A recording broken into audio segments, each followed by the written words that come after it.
October 30th, 1938. The clock strikes 8 p.m.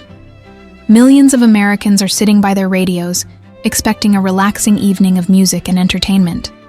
Instead, they hear this. Ladies and gentlemen, we interrupt our program of dance music to bring you a special bulletin from the Intercontinental Radio News. At 20 minutes before 8 Central Time, Professor Farrell of the Mount Jennings Observatory, Chicago, Illinois, reports observing several explosions of incandescent gas occurring at regular intervals on the planet Mars. The spectroscope indicates the gas to be hydrogen and moving toward the Earth with enormous velocity. Minutes later, a frantic reporter chimes in. It is reported that at 8:50 p.m., a huge flaming object, believed to be a meteorite, fell on a farm in the neighborhood of Grover's Mill, New Jersey, 22 miles from Trenton. The flash in the sky was visible within a radius of several hundred miles, and the noise of the impact was heard as far north as Elizabeth. What I can see of the object itself doesn't look very much like a meteor. At least not the meteors I've seen. It looks more like a huge cylinder. What followed was a symphony of chaos. People abandoned their homes, begged for salvation, and braced for the end of the world. But here's the twist. It wasn't real. How did a simple radio drama convince thousands of people that an alien invasion was happening? Was this just an accident, or something more calculated? And what does it reveal about human psychology, media influence, and fear? This is the untold story of the War of the Worlds panic, an event that still sends chills down the spine of history itself. Let's rewind the clock to understand why this hoax struck a nerve so deep. The year is 1938. The Great Depression has left scars on the American psyche, and whispers of a new war in Europe are growing louder. The average person's day-to-day life is a cocktail of uncertainty, fear, and fragile hope. In this era, the radio isn't just entertainment. It's lifeline. A direct connection to the world, trusted without question. Whether it's Roosevelt's fireside chats or urgent news bulletins, the voice on the radio is the voice of authority. And then, there was Orson Welles, a 23-year-old theater prodigy, brilliant but arrogant, always hungry for attention. Welles and his team at Mercury Theatre on the air were known for their unconventional radio plays.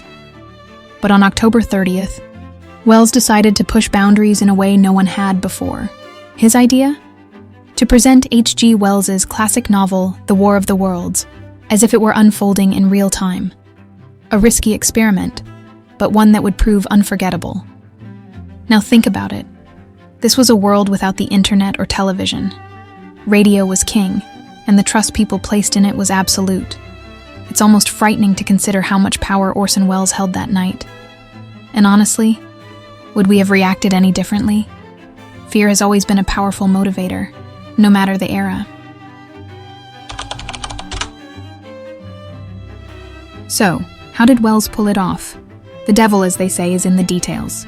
The broadcast began like any other program, with soft orchestral music setting a relaxed tone. The Columbia Broadcasting System and its affiliated stations present Orson Welles and the Mercury Theatre on the air in The War of the Worlds by H.G. Wells. But just minutes in, the emergency bulletins began. The first update was subtle. Astronomers report several explosions on Mars. Then, the tension escalated. A mysterious object crash lands in Grover's Mill, New Jersey. Reporters describe in vivid detail how alien creatures emerge, unleashing deadly heat rays. The U.S. military responds, but it's no match for the invaders. The realism of the broadcast was staggering. Welles used real journalists to mimic the cadence of breaking news reports. His sound team crafted terrifying effects, hissing heat rays, blood-curdling screams, and the ominous hum of Martian machines. Here's a little-known fact. The broadcast's realism was enhanced by a clever trick. Welles borrowed the style of actual news bulletins from the Hindenburg disaster, an event fresh in the public's memory. The audience, already familiar with the format, didn't question its authenticity. This is where Wells's genius really shines through. He didn't just tell a story. He made the audience feel like they were living it. And what's scarier is how easy it was to manipulate people. It makes you wonder, are we really as logical as we like to believe, or are we just puppets to the right narrative?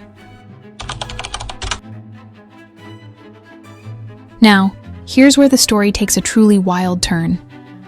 Despite a disclaimer at the start of the program, one many listeners missed, thousands believed the invasion was real. In New Jersey, terrified residents armed themselves, ready to fight off aliens. Across the country, people flooded police stations with calls for help.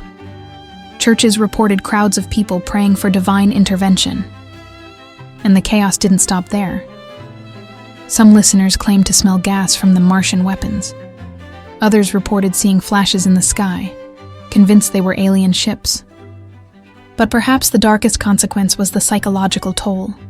Stories emerged of people attempting suicide to avoid what they thought was an inevitable death.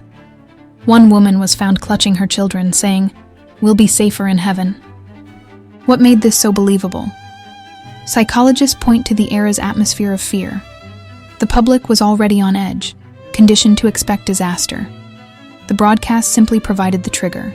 It's heartbreaking to think about how many lives were affected in just one night. But isn't this a reflection of how fear works? When panic takes over, logic disappears. This chapter is a chilling reminder of how thin the line between reality and hysteria can be.